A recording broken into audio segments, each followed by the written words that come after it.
Tale avtomobil je po mnenju večine v naši ekipi eden najboljših v svojem razredu. Tudi naš zunanji sodelavec si ga je izbral, ker smo ga že večkrat pohvalili in veste, kaj pravi po 2 letih, da je odlično izbral.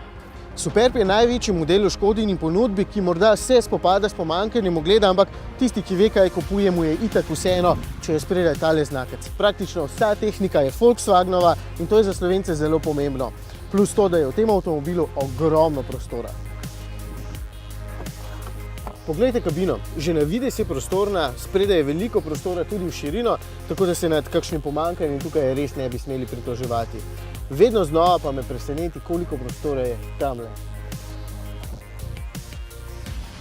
Res, da sam nimam ravno dolgih nog, ampak poglejte to, tudi če jih imate, boste sedeli nad vse udobno. In če ste kakšna zelo pomembna oseba, lahko sprednji sedež kar od tule pomaknete naprej ali nazaj in si tako povečate udobje.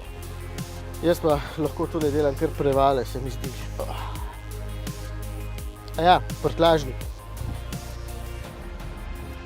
Tudi ta si zasluži posebno pozornost s svojimi 633 litri prostornine, ki jih je mogoče povečati na 1865 litrov. Ja, za dopust bo najbrž dovolj. No, tale ima še električno odpiranje, ki ga pa sam ne bi izbral, ker tole traja predolgo, pa še ena dodatna stvar, ki se lahko pokvari. Razlog, da imamo Superba zopet na testu, je najbrž dokaj opazen.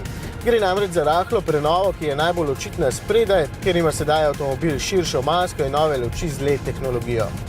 Kar se mehanike tiče, pa razen sistema start and stop, ki izklaplja motor med mirovanjem, ni večjih novosti.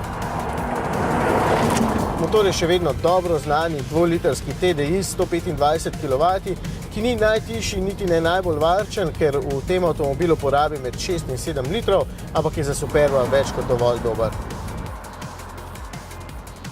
Tudi menjalnik DSG deluje odlično, 6 prestav ima, le med speljevanjem rahlo cukne. Pa še ta 2 vzvoda ima, če želite sami prestavljati.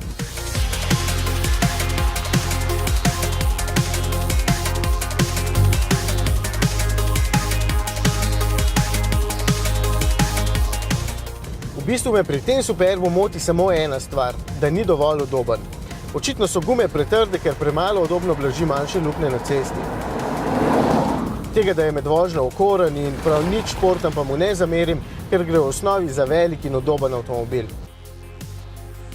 Zato izberite le manjše gume in mogoče kakšno malenkost manj, da ne bo stal 40 000 evrov kot tale, čeprav res dobite veliko vsega.